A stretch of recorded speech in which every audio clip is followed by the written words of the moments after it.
Bharatiya Janata party के नेताओं के बस में नहीं है कि झारखंड मुक्ति मोर्चा को रोक सके। ये बाप बेटे को कुछ करना नहीं है।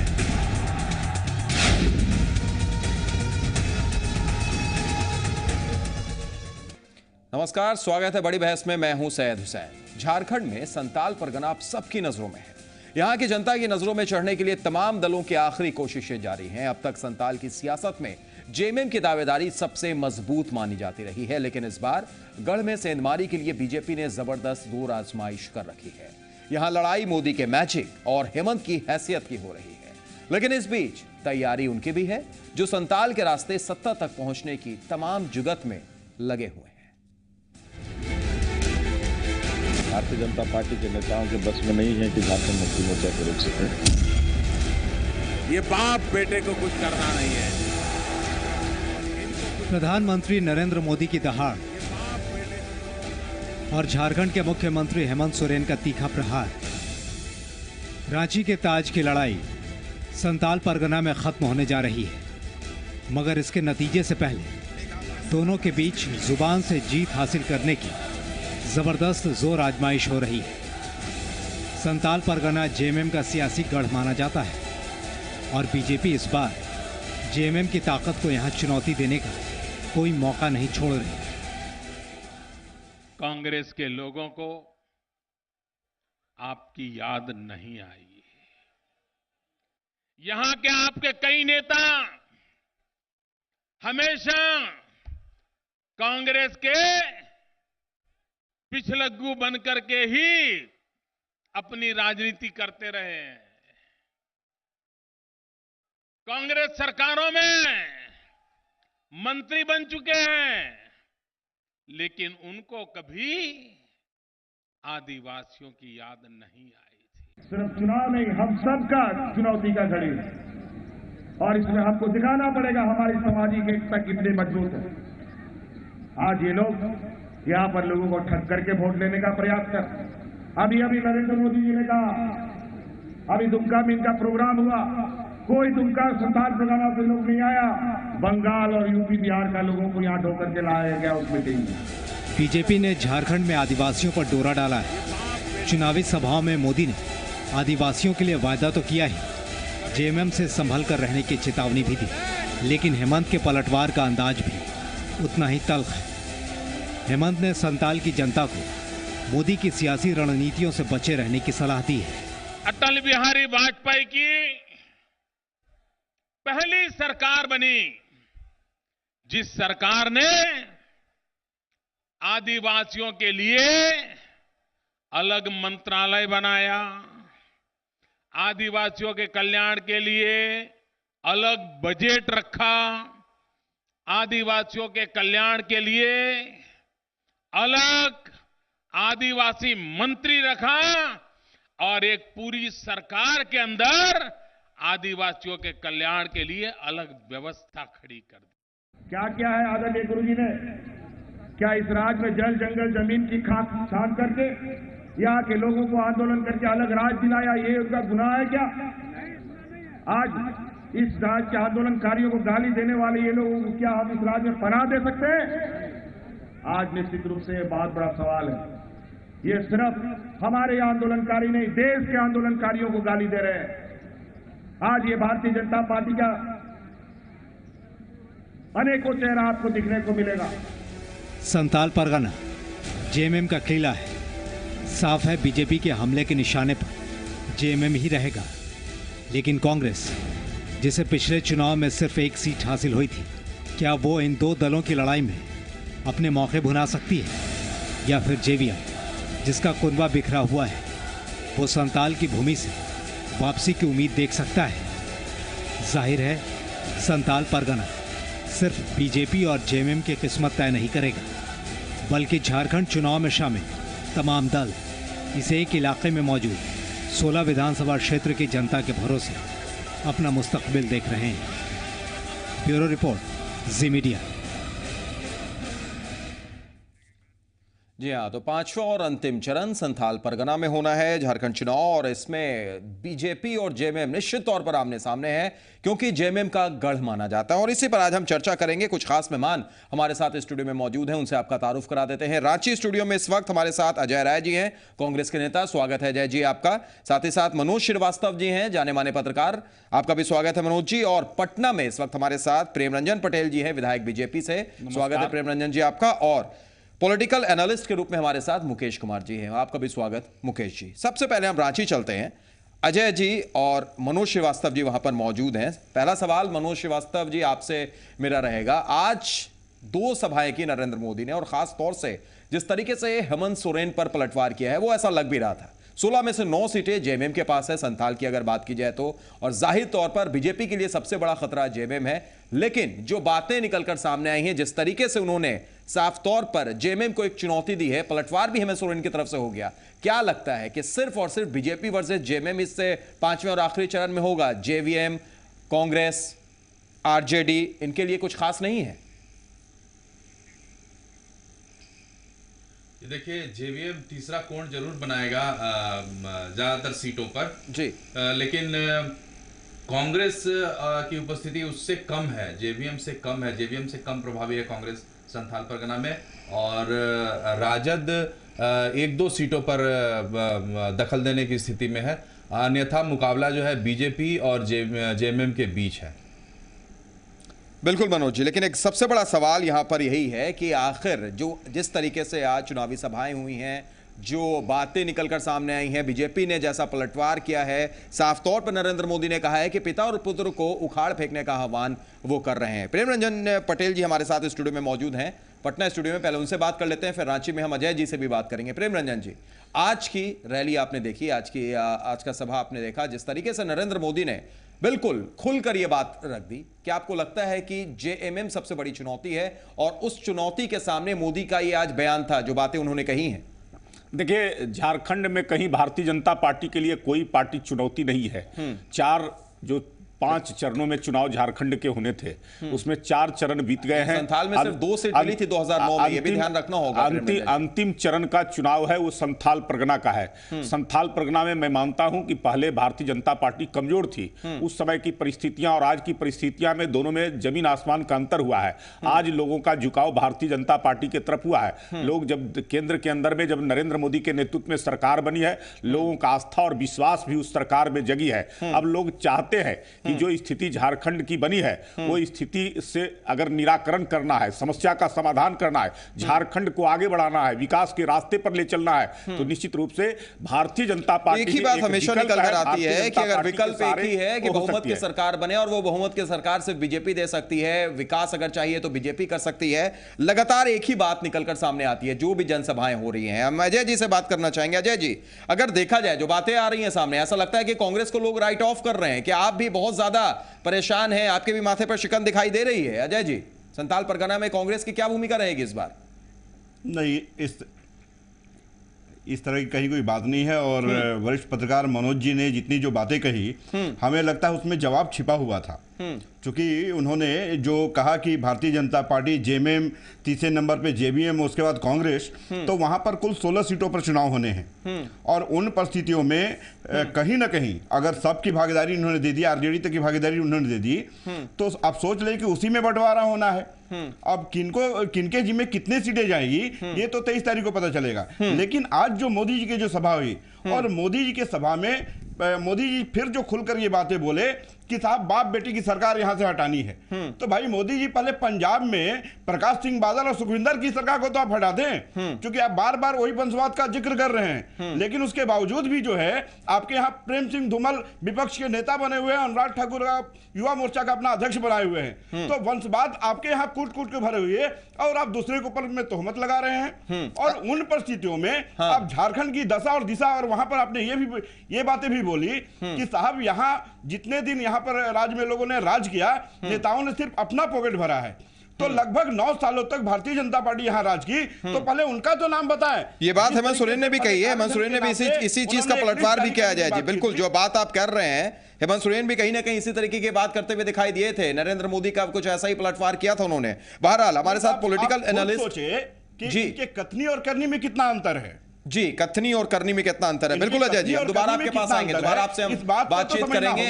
पॉलिटिकल राज्य जनता को 9 सालों में मिला क्या? मुकेश कुमार सिंह साहब भी हमारे साथ जुड़े हुए हैं स्टूडियो में। मुकेश जी, अगर बात की जाए, आप जिस तरीके से आज आपने बयान देखा नरेंद्र मोदी का चुनावी सभा, इसके अलावा जेएमएम की तरफ से पलटवार, संथाल की अगर थोड़ी सी बात कर ली जाए तो 2009 भी जेएमएम के पक्ष में जाता हुआ नजर आया था। 16 में से 9 सीटों पर जेएमएम का कब्जा था, बीजेपी को सिर्फ 2 सीट मिली थी। कुल मिलाकर अगर देखा जाए तो इस बार भी मुकाबला जेएमएम वर्सेस बीजेपी ही दिखाई दे रहा है। नहीं, ये तो मुकाबला यहाँ बिल्कुल संथाल परगना में स्पष्ट रूप से बीजेपी और जेएमएम के बीच में। उसके पीछे कारण भी है। अभी लोकसभा का जो चुनाव हुआ था, वहाँ से जो 2 सीटें, लोकसभा की 2 सीटें जो संथाल परगना से आती हैं, एक तो दुमका की सीट और दूसरी जो है वो राजमहल की सीट, दोनों सीटें जो है जेएमएम ने जीती। तो जेएमएम का हौसला इसलिए बुलंद है। दूसरी बात जो वहाँ स्पष्ट रूप से है कि वो पूर्व में भी शिबू सोरेन ने वहाँ पर बहुत ही मेहनत की है 30-35 सालों तक, और ये आदिवासियों का इलाका है। और सैयद साहब, ये भी बहुत महत्वपूर्ण है कि ये जो 16 सीटें हैं, उन 16 सीटों में 9 सीटें अनुसूचित जनजाति के लिए सुरक्षित हैं। तो यह आंकड़ा भी दिखाता है कि यह अनुसूचित जनजातियों का गढ़ है, और उसके एक मुख्य लीडर के रूप में शिबू सोरेन जाने जाते थे। दूसरे मुख्य लीडर के रूप में बाबूलाल मरांडी ने भी अपनी पहचान बनाई। तो उनकी भी उपस्थिति वहां दिखाई देगी, और कहीं कहीं ऐसा भी नजर आएगा एक आध सीटों में उनको बढ़त नहीं मिल जाए। तो 2-3 चीजें यहाँ बहुत महत्वपूर्ण है। जिस ढंग से पहली आज तो जो सभा हुई है प्रधानमंत्री की, और जिस ढंग से भीड़ उमड़ी है, वो निश्चित रूप से इस बात का इशारा कर रही है कि एक बड़ा परिवर्तन हम लोगों को संथाल परगना में देखने को मिल सकता है। एक बड़ा परिवर्तन देखने को मिल सकता है। मनोज जी, जो बातें आ रही है निकलकर, अगर हम आपसे ये सवाल करें कि हेमंत सोरेन, प्रदीप और गुरुजी बाबूलाल, इन सब की साख कितनी ज्यादा दौ पर बोली जा सकती है? क्योंकि एक सबसे बड़ा सवाल यह कि हेमंत सोरेन के बारे में, जैसा यहां पर मुकेश जी ने जिक्र किया कि लोकसभा में बीजेपी को अच्छी कामयाबी संथाल से मिली थी लोकसभा चुनाव में, उसके बाद हेमंत सोरेन लगातार ज्यादा दौरा संथाल की तरफ उन्होंने किया था। यह भी कहा जाने लगा था बीच में कि संथाल से ही वो सरकार भी चला रहे हैं। तो क्या हेमंत सोरेन के लिए बहुत बड़ी परीक्षा होगी ये, वो पुरानी चीज को बचाए रखना? देखिए, अगर आप झारखंड की बात करते हैं तो पिछले 2-3 साल में, कम से कम 2.5 साल में अगर कोई नेता गेनर रहा है तो वो हेमंत सोरेन है। आज संथाल में बीजेपी का सीधा मुकाबला जेएमएम से है, तो उसकी वजह यह है कि पिछले 2 साल में कांग्रेस को अपने फोल्ड में एक तरीके से लेके हेमंत सोरेन ने खत्म कर दिया लगभग संथाल परगना में। तो हेमंत सोरेन गेनर हैं अभी तक, और लोकसभा के चुनाव तक गेनर है। 2 सीटें जो सबसे बड़ा लूजर कौन है भाई? दोनों सीटें संथाल में हेमंत सोरेन ने जीती। जी, सबसे बड़ा लूजर मनोज जी, फिर आपका सवाल मैंने सुना नहीं। मनोज जी, सबसे आप गेनर बोल रहे हैं, सबसे बड़े हेमंत सोरेन साहब हैं। देखिए जी, तो सबसे बड़ा लूजर फिर कौन? लूजर कौन है ये तो मैं नहीं कहना चाहूंगा, लेकिन हेमंत सोरेन ने जो कुछ भी गेन किया है, जो कुछ भी हासिल किया है, वो कांग्रेस की शर्त पर किया है वहां पर संथाल परगना में, ये सब लोग जानते हैं। और लोकसभा चुनाव तक उन्होंने जिस तरीके से अपने आप को मजबूत किया, उसी की अगली कड़ी वो बनाना चाहते हैं विधानसभा चुनाव को। और अगर संथाल परगना में हेमंत सोरेन अपनी जो पुरानी जो उनकी स्थिति थी उसको कायम रखते हैं, या उसको थोड़ा और बेहतर कर पाते हैं, तो आप यकीन मानिए कि देश में पहली बार नरेंद्र मोदी का जो असर जो आपको देखने को मिल रहा है वो वहीं रुकता हुआ दिखाई देगा। अन्यथा अगर वो जंग बीजेपी ने जीत ली संथाल परगना की, तो सरकार बनाने पर भी जो शंका के बादल हैं वो छट सकते हैं। बिल्कुल सही बोला आपने मनोज जी कि 16 सीट बहुत बड़े सीट है, मायने रखती है। अब देखना यही कि लोकसभा में तो वहां पर वो जादू चला था, वो इंपैक्ट हुआ था, वो तथाकथित लहर देखी गई थी। क्या इस बार वैसा कुछ है या नहीं? अजय जी, आपसे हम एक सवाल करना चाहेंगे। अगर पिछले बार की अगर चुनाव की बात की जाए अजय जी, तो कांग्रेस ने जेवीएम के साथ लड़ा था और आरजेडी भी, अगर सब मिला दिया जाए तो 2 जेवीएम, 1 आरजेडी और 1 कांग्रेस को आई थी। लेकिन इस बार आप आरजेडी के साथ हैं, जेवीएम के साथ आपका गठबंधन नहीं हो पाया है। इसका कितना असर पड़ सकता है? देखिए, जेवीएम बीजेपी का बी टीम है, इसलिए अब ठीक है। लेकिन उसी बी टीम के साथ आप रहे भी, 2009 में गलती की, लेकिन उसी बी टीम के साथ आप रहे भी, दोहराया नहीं। मैं बोल तो रहा हूं, नहीं, मैं बोल रहा हूं कि 2009 में हम लोग से जरूर गलती हुई थी, लेकिन 2014 के चुनाव में आज आरजेडी हमारे बहुत पुरानी साथी है। अजय जी, जहां तक हमारे पास खबरें थी, इस बार भी उस गलती की तरफ आप जा रहे थे, इस बार भी उस गलती की तरफ जा रहे थे। पहले जेएमएम और उसके बाद जब जेएमएम से बात नहीं बनी तो यह बात कही जा रही थी कि शायद आप जेवीएम की तरफ भी जा सकते हैं, जेवीएम से भी बातचीत चल रही है, तो वो गलती तो फिर दोहराने की कोशिश कर रहे थे आप।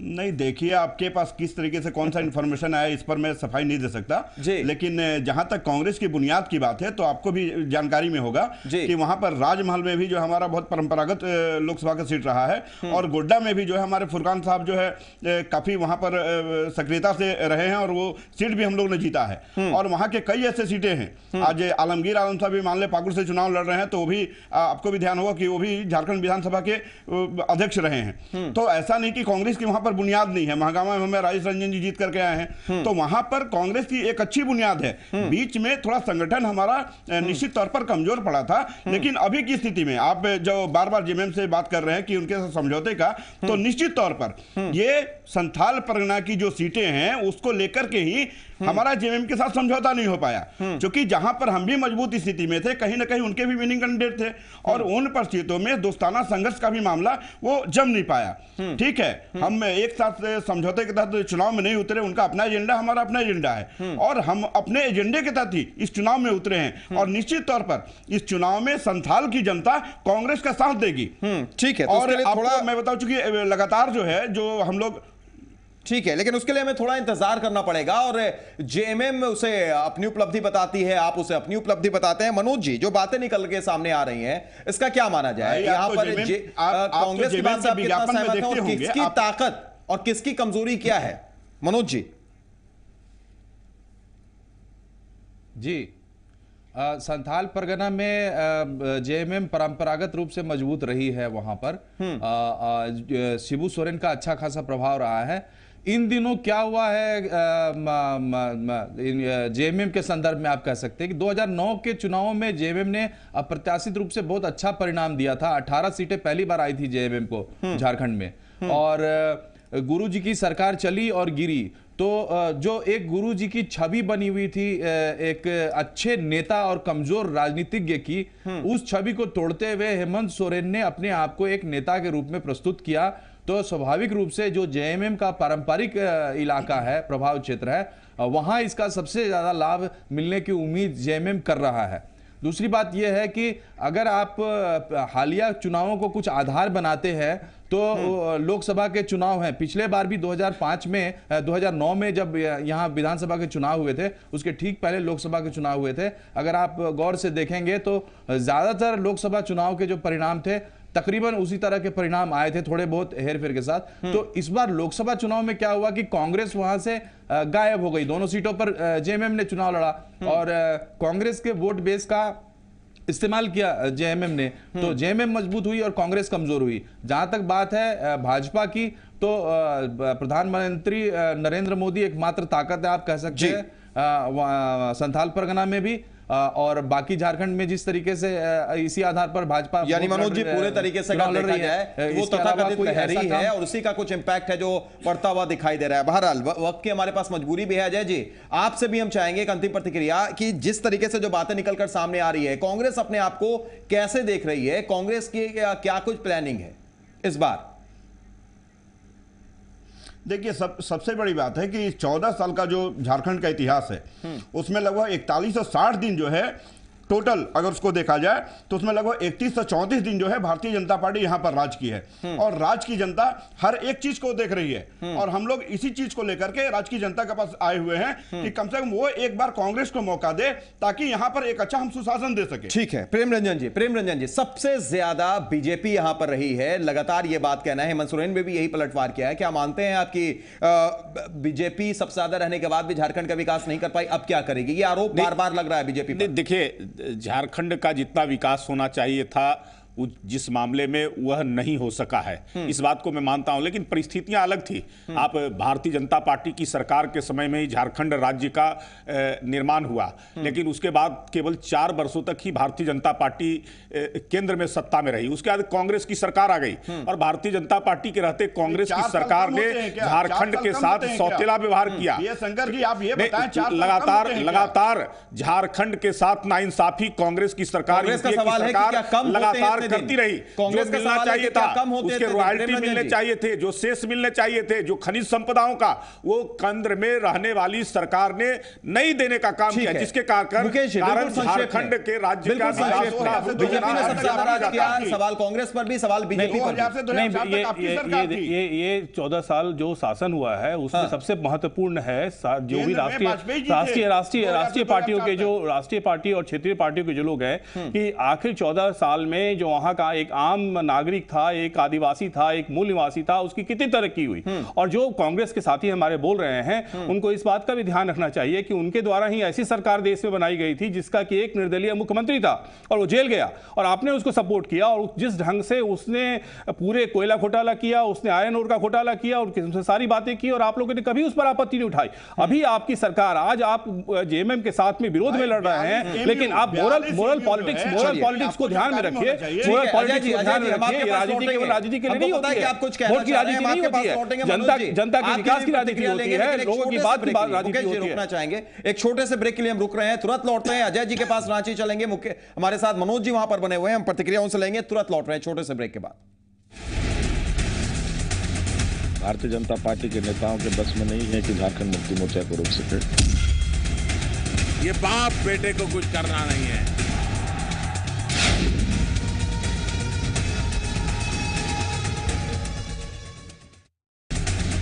भारतीय जनता पार्टी के नेताओं के बस में नहीं है कि झारखंड मुक्ति मोर्चा को रोक सके।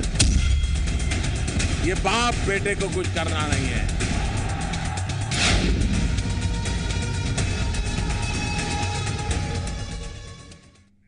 जी हाँ, मैजिक वर्सेस हैसियत। ब्रेक के बाद स्वागत है। बड़ी बहस में हम लगातार चर्चा कर रहे हैं कि 5वें और आखिरी चरण में झारखंड में कौन आगे रहता है, किसका पलड़ा भारी रहता है। और इसी चर्चा पर हमारे साथ कई खास मेहमान पटना और रांची दोनों जगह से मौजूद हैं। एक बार फिर से हम आपका तारुफ करा देते हैं। पटना से भी अभी सुनील कुमार भी हमारे साथ जुड़ गए हैं, जो जेडीयू से हैं। बहुत बहुत स्वागत सुनील जी आपका। साथ ही साथ हम रांची स्टूडियो में अजय जी हैं कांग्रेस से, मनोज जी वरिष्ठ पत्रकार मौजूद हैं हमारे साथ रांची स्टूडियो में। पटना स्टूडियो में प्रेम रंजन पटेल जी भी बीजेपी से, और मुकेश कुमार जी विश्लेषक मौजूद हैं हमारे साथ। चर्चा ब्रेक से पहले चल रही थी और सीधे तौर पर अजय राय जी, आपका एक सवाल था कि सबसे ज्यादा सत्ता में अगर झारखंड में कोई रहा है तो बीजेपी रही है। उसके बाद भी ये बीजेपी कैसे बार बार कह रही है कि विकास सिर्फ बीजेपी दे सकती है, जिसका जवाब यहां बैठे प्रेम रंजन पटेल जी ने दिया था कि जब हम थे तो सत्ता में कांग्रेस थी, यानी केंद्र में कांग्रेस थी, इसलिए केंद्र ने हमारे साथ वो नहीं किया जिसके हम हकदार थे। यहां पर भी कांग्रेस ही दोषी। अजय राय जी। देखिए, सबसे बड़ी बात है, प्रेम रंजन जी खुद वरिष्ठ नेता हैं, विधायक भी हैं, उनको कम से कम इस तरीके से सीधे तौर पर झूठ नहीं बोलनी चाहिए। आपको प्रेम रंजन जी ध्यान होगा कि 2000 में राज्य अलग हुआ था, छत्तीसगढ़ बना, उत्तराखंड बना, वहाँ पर कांग्रेस की सरकार बनी और झारखंड में बीजेपी की सरकार बनी। वाजपेयी जी आपके वहाँ एनडीए के प्रधानमंत्री थे। आपको पूरा मौका मिला था उस दौरान कि आप इस राज्य में एक अच्छा नींव डालते, लेकिन वो तो आपने डाला नहीं। 2002 में आपके उप प्रधानमंत्री लाल कृष्ण आडवाणी जी 15 नवंबर को, वो भी स्थापना दिवस हमारा 15 नवंबर को होता है, उस दिन आकर के ग्रेटर रांची की नींव रखी थी, आधारशिला रखी थी। आज वो ग्रेटर रांची कहां पर है? आप यहां पर वो खुद उस दौरान अनाउंस करते हैं कि साहब इसको हम आईटी का हब बनाएंगे, लेकिन आईटी का हब के जगह जो है ये नक्सलवाद का हब बन गया। तो कम से कम भारतीय जनता पार्टी अगर अपने मियां मिठू बनना चाहती तो बने। प्रेम रंजन जी, कम से कम जनता बड़ा इल्जाम है सीधे तौर पर अजय जी आप पर लगा रहे हैं। प्रेम रंजन जी आपका जवाब दे रहे हैं अजय जी। देखिए अजय जी जिन बातों का जिक्र कर रहे हैं, देखिए 14 वर्ष झारखंड के गठन का हुआ है और 14 वर्षों में केंद्र में केवल 4 वर्ष तक भारतीय जनता पार्टी रही है और 10 वर्षों तक यूपीए की सरकार रही है जिसमें कांग्रेस ही मुख्य था। उसके प्रधानमंत्री थे, उसके सर्वे सर्वा कांग्रेस के लोग थे। और जो झारखंड को मिलना चाहिए था, जो पैकेज मिलना चाहिए था, जो वहां योजनाएं मिलनी चाहिए थी, उसके विकास के लिए जो कार्यक्रम बनने चाहिए थे, वो कांग्रेस की सरकार ने उसको अवरुद्ध करने का काम किया, उसको रोकने का काम किया, झारखंड के साथ सौतेला व्यवहार करने का काम किया। झारखंड के लिए जो उसके खनिज संपदाओं के लिए रॉयल्टी की मिलना चाहिए था, जो शेष मिलने चाहिए थे, वो सब पर बाधित करने का काम कांग्रेस की सरकार ने किया है। बड़े बड़े कोयले के घोटाले ये कांग्रेस की सरकार ने किया, जिसके कारण जो है आज झारखंड का विकास अवरुद्ध हुआ है। एक निर्दलीय मुख्यमंत्री बनाकर करके, जिसने कोयला घोटाला से लेकर के कई प्रकार के आयरन ऑर्ड से लेकर के अन्य प्रकार के घोटाले कांग्रेस ने मिली भगत करके और झारखंड के विकास को रोकने के लिए ये सारे किए। अगर भ्रष्टाचार का आलम अगर देखेंगे तो केवल कांग्रेस के शासन और सत्ता के कारण ही झारखंड में ये लूटपाट। अजय जी को बोलने दीजिए, प्रेम रंजन जी, अजय जी को बोलने दीजिए। सबसे बड़ी बात है, मैंने प्रेम रंजन जी से जो सवाल किया कि साहब जब झारखंड अलग हुआ था तब छत्तीसगढ़ और उत्तराखंड भी अलग हुए थे, वहां पर उन्होंने वाजपेयी जी से कोई विशेष पैकेज की मांग नहीं की थी। और आपको यहां पर चलिए, तो ये आरोप प्रत्यारोप का दौर चलता रहेगा। अजय जी और प्रेम रंजन जी, आरोप प्रत्यारोप का दौर चलता रहेगा। हमारे साथ वरिष्ठ पत्रकार मनोज श्रीवास्तव जी मौजूद है। मनोज जी, आप बड़े करीब से झारखंड की राजनीति को जानते हैं, लेकिन जो आरोप और प्रत्यारोप, प्रेम रंजन जी, 4000 करोड़ से प्रेम रंजन जी, मनोज जी को बोलने दीजिए। प्रेम रंजन जी, प्रेम रंजन जी, मनोज जी को बोलने दीजिए। अजय जी और प्रेम रंजन जी, जयपुर कौन घुमा रहा है? अजय जी और प्रेम रंजन जी, अजय जी हम चाहेंगे, अजय जी मनोज जी को बोलने दीजिए। मनोज जी से मेरा अगला सवाल है। मनोज जी, आप वरिष्ठ पत्रकार हैं, आप झारखंड की राजनीति को आपने करीब से देखा है। घोटाला और वो प्रेम रंजन जी, ऐसे के कारण हो रहा है। प्रेम रंजन जी, ऐसे हम क्या चर्चा करेंगे? मनोज जी को बोलने दीजिए, फिर हम आपको मौका जरूर देंगे। जवाब देना चाहता हूं, जरूर मौका देंगे। अजय जी, हम आपको मौका देंगे। मनोज जी, आपने बड़े करीब से देखा है झारखंड की राजनीति को, आरोप प्रत्यारोप का दौर चलता रहेगा, लेकिन कौन कल्प्रिट है या किसके वजह से इस तरीके की चीजें हुई हैं? देखिए सैयद, बड़े अफसोस की बात है कि 14 साल के इतिहास में झारखंड में जो भी बड़ी राजनीतिक घटनाएं हुई हैं वो सब अनएक्सप्लेन्ड रही हैं। उनको तार्किक तरीके से लॉजिकली आप एक्सप्लेन नहीं कर सकते हैं कि क्यों हुआ। जब आप ये नहीं बता सकते कि क्यों हुआ तो फिर कैसे हुआ, उसके लिए दोषी कौन है, यहां तक पहुंचना बहुत मुश्किल है। दूसरी बात यह है कि जिस तरीके से यहां पे राउंड रॉबिन म्यूजिकल चेयर चला है, तो लगभग सबको मौका मिला और सबने अपने अपने तरीके से थोड़ी बहुत ऊंच नीच के साथ अपना अपना काम किया है और जनता उससे सेटिस्फाइड नहीं हुई है। चाहे कोई भी पार्टी हो झारखंड में, नेशनल हो या रीजनल पार्टी हो, हाथ उठाकर ये नहीं कह सकती कि हमने बहुत अच्छा परफॉर्म किया है। एकमात्र बाबूलाल मरांडी हैं जो कि अपनी व्यक्तिगत हैसियत से 2-3 साल शांति का समय रहा था, उस समय कुछ सड़कें वड़कें बनी थी तो उसका हवाला देते हुए वो अपने आप को कहते हैं। बाकी उनकी पार्टी उसके बाद बनी और वो पार्टी आज तक पावर में आई नहीं है, इसलिए वो भी कुछ नहीं कह सकते। ठीक है, चलिए मनोज जी, बिल्कुल इस बात को हम समझ सकते हैं कि आप राजनीति की चर्चा छेड़ेंगे, कल्प्रिट अगर कहना बहुत ज्यादा मुनासिब नहीं होगा। जेडीयू के सुनील जी हमारे साथ जुड़े हैं, उनसे भी हम बात करना चाहेंगे। सुनील जी, चलिए ये सारी बातें कैसे हुआ, क्या हुआ, कौन दोषी है, ये हम ना करके हम एक बार फिर फोकस करते हैं 5वें चरण की तरफ। 5वें चरण के लिए हर पार्टी जोर आजमाइश कर रही है। आपने देखा कि आज नरेंद्र मोदी वहां पहुंचे, उन्होंने रैली की दुमका में और साफ तौर से जो बातें कही कि पुत्र और पिता को उखाड़ फेंकना, यानी हेमंत सरकार, गुरुजी पर उन्होंने कहा। मेरा सवाल आपसे ये कि जेडीयू, कांग्रेस, आरजेडी, आप तीनों फिलहाल एक गठबंधन है, वहां पर इस तरीके से चुनाव लड़ रहे हैं, कितनी चुनौतियां आपके लिए हैं? क्योंकि जेडीयू की वो हैसियत तो जो बिहार में है वो झारखंड में नहीं है, अपनी जगह पर है, लेकिन अगर यह गठबंधन जेएमएम के साथ हो गया होता तो परिस्थितियां क्या अलग होती आज? क्या आज नरेंद्र मोदी इस तरीके की बात कर रहे होते? देखिए, पहले तो जो देश के पर जो अभी है, जो देश जिस मोड़ से जा रहा है, वैसे उसी तरह से झारखंड में भी अभी आपने देखा होगा, अभी आपको फुटेज में आया कि इस तरह के शब्दों का प्रयोग करना, बाप बेटे को उखाड़ फेंकना है, एक मॉब में फ्रेंजी पैदा करना, एक तो वैसे में ये तो हमें जनता भली भांति जानती है और मुझे पूरी उम्मीद है कि अंत में वहाँ पर सेकुलर फोर्सेज जो है वो सेकुलर फोर्सेज को ही मताएगा और वैसे कम्युनल फोर्सेज। ये आप मानते हैं कि कहीं ना कहीं नुकसान है जेडीयू, कांग्रेस, आरजेडी, और अगर जेएमएम में मिल जाती तो शायद इस तरीके से आज बीजेपी बहुत ज्यादा उत्साहित नहीं रहती और कॉन्फिडेंट महसूस नहीं करती? देखिए, सेकुलर मतों का अगर बिखराव नहीं होता तो स्थिति डेफिनेटली होती कि भाई हम लोग 2/3 मेजोरिटी में रहते, मगर अभी भी भाजपा वहां पे बहुमत में नहीं आने वाली है। सेकुलर फोर्सेस के पास ही बहुमत रहेगा, और अगर सारे का अगर बिखराव अगर एकदम नहीं होता तो स्थिति और अच्छी होती, मगर जनता जान रही है, सब कुछ जान रही है। मुकेश जी, देखिए, वहां सैयद साहब, पहले तो ये समझने की जरूरत है कि झारखंड के चुनाव में दो महत्वपूर्ण चीजें हैं। पहली महत्वपूर्ण चीज है कि जो चाबी महत्वपूर्ण है, दो चाबियां हैं वहां पे, सत्ता की, रांची की सत्ता की चाबी, वहां पे विधानसभा की सत्ता की चाबी, वहां के मुख्यमंत्री की सत्ता की चाबी, दो स्थानों पे है। पहला स्थान जो है वो संथाल परगना है, जिसमें चुनाव हो रहा है, जिस पे भी हम चर्चा कर रहे हैं और हम आगे भी चर्चा करेंगे। दूसरा जो है, वहां पे निर्दलीय जो प्रत्याशी होते हैं उनके पास उनका एक उचित संख्या में जीत कर आना, और वहां जो उस ढंग से वो जो सत्ता को अपने पास में केंद्रित करते हैं, सरकार किसी की भी होती है, मुख्यमंत्री कोई भी होता है, वही कारण एक बहुत बड़ा खामियाजा भारतीय जनता पार्टी को उठाना पड़ा कि गठबंधन की सरकारें होती थी, और उस गठबंधन के सरकार में जो काम करने की पूरी नीतियां होती थी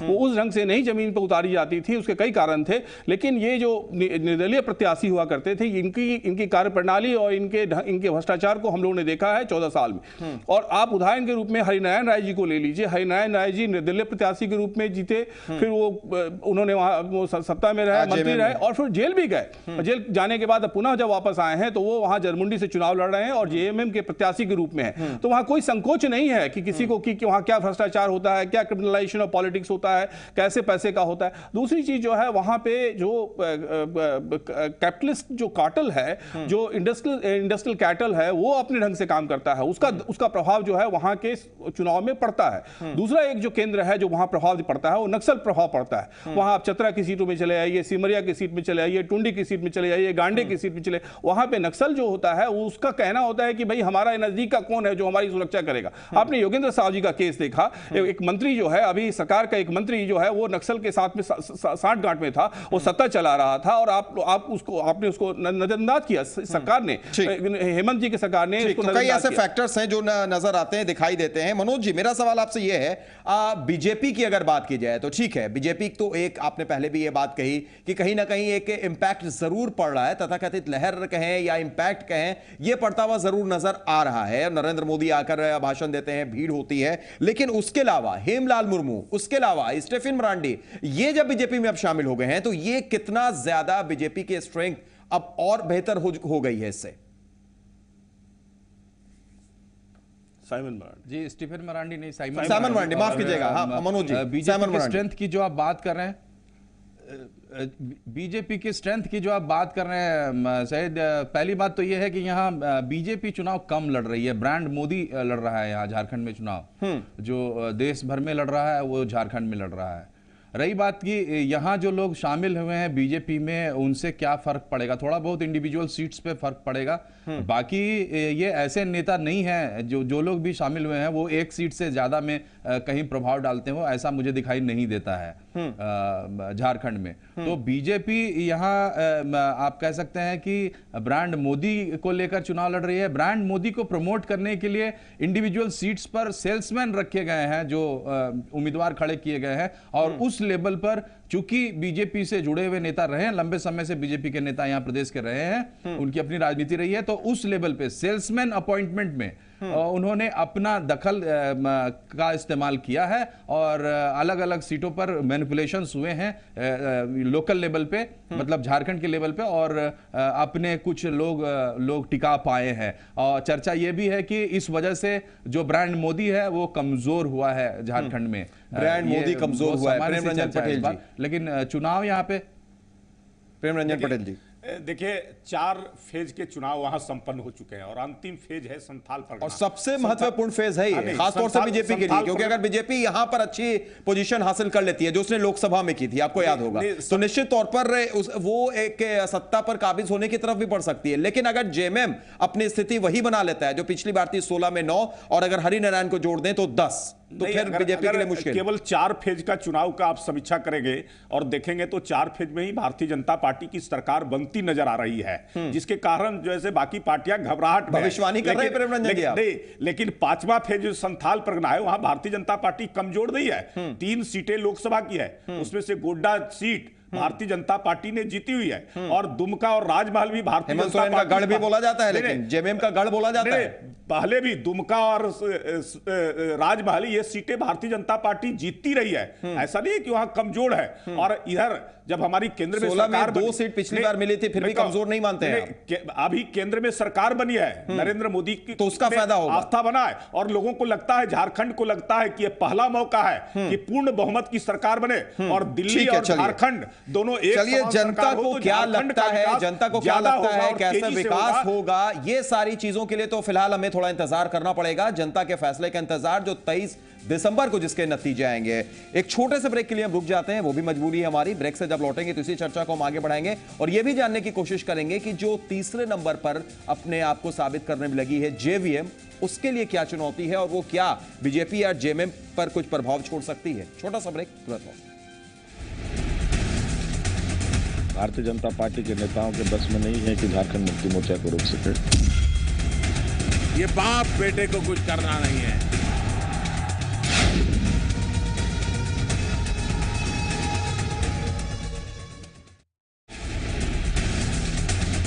भारतीय जनता पार्टी के नेताओं के बस में नहीं है कि झारखंड मुक्ति मोर्चा को रोक सके। ये बाप बेटे को कुछ करना नहीं है।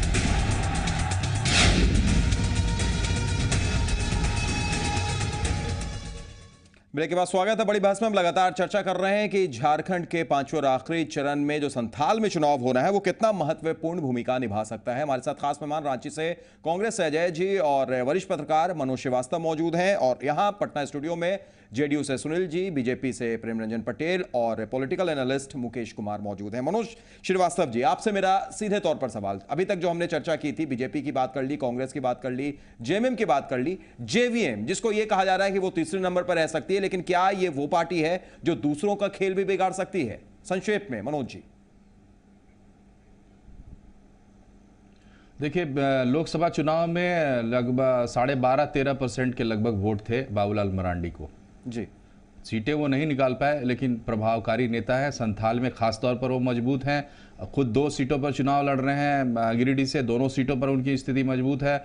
दुमका से पहली बार गुरुजी को शिकस्त दी थी बाबूलाल मरांडी ने। संथाल परगना में अच्छी छवि है उनकी, लोग हैं उनके पास, लेकिन इस बार उनको आर्थिक रूप से काफ़ी कमज़ोर कर दिया है बीजेपी ने, और राजनीतिक रूप से भी उनके कुछ जो सिपा सलार थे उनको छीन लिया, तो थोड़े कमजोर जरूर हैं। लेकिन संथाल में तीसरा कोण वही बनाएंगे, ये बिल्कुल तय है। तो तीसरा कोण जेवीएम बनाएगी। अजय जी, आपसे सवाल, आप कहते रहे जेवीएम को बीजेपी की बी टीम, तो क्या ये बीजेपी की बी टीम बाद में बीजेपी के साथ जा सकती है, कांग्रेस को कहीं ना कहीं थोड़ा नुकसान पहुंचा सकती है?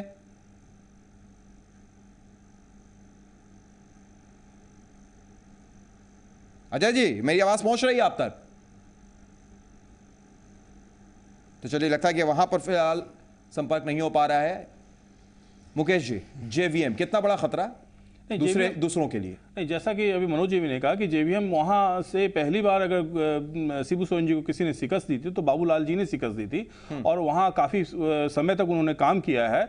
और उनके जो राष्ट्रीय उनके जो महत्वपूर्ण सहयोगी हैं, जो उनके महासचिव भी हैं प्रदीप यादव जी, वो पोड़ैयाहाट से चुनाव लड़ रहे हैं। तो गुड्डा और उसके आसपास के क्षेत्रों में जेवीएम महत्वपूर्ण है। और सबसे महत्वपूर्ण तो यह है राजेश जी कि यह जो चुनाव है इस बार, उसमें जो यूथ का अभी तक हम लोग जो देख रहे हैं, जिस ढंग से युवा बढ़ चढ़ के आ रहे हैं, उनके पास सबसे महत्वपूर्ण। सुनील, क्या आप मानते हैं कि थोड़ी सी मिस्टेक हो गई? अगर जेएमएम नहीं तो जेवीएम, कांग्रेस, आरजेडी और जेडीयू साथ होती तो शायद तस्वीर अलग होती। देखिए, ये तो बड़ी तय बात है कि अगर ये सब जो पार्टियां हैं, जो सेकुलर पार्टियां अगर एक साथ होती, जैसे कि Congress, JDU, RJD, JVM, JMM, तो निश्चित ही जो आज जो देश की मांग है, जो देश की पुकार, देश जिस तरफ जा रहा है, तो वहां पे हम लोग भाजपा को, चलिए जो हो गया सो हो गया, अब बेहतर हो, हम यही उम्मीद करेंगे। एक अंतिम प्रतिक्रिया प्रेम रंजन जी आपकी भी। झारखंड के लोगों को ये लग गया है कि खिचड़ी सरकार बनने के कारण, पूर्ण बहुमत की सरकार नहीं बनने के कारण झारखंड उसका दंश झेलता रहा है। इसलिए झारखंड के लोग अब चाहते हैं कि, चलिए झारखंड के लोग अब चाहते हैं कि विकास बीजेपी दिलाएगी, वही बात लगातार हो रही है। अजय जी, अगर अब मेरी आवाज आप तक पहुंच रही है, पिछली बार नहीं पहुंची थी, तो अंतिम प्रतिक्रिया आपकी भी। तो लगता है कि मेरी आवाज वहां तक नहीं पहुंची है। बहुत बहुत शुक्रिया अजय जी और मनोज जी हमारे साथ जुड़ने के लिए रांची स्टूडियो से आपका, और प्रेम रंजन जी आपका भी शुक्रिया, मुकेश जी आपका भी शुक्रिया, और सुनील जी आपका भी बहुत बहुत शुक्रिया। तमाम दर्शकों का भी शुक्रिया। तो बड़ी बहस में आज के लिए इतना ही। उम्मीद यही है कि 23 दिसंबर को जो फैसला होगा वो जैसा भी हो, अच्छा हो, कोई भी सरकार हो, बहुमत की सरकार। दीजिए इजाजत, नमस्कार। भारतीय जनता पार्टी के नेताओं के बस में नहीं है कि झारखंड मुक्ति मोर्चा को रोक सके। ये बाप बेटे को कुछ करना नहीं है।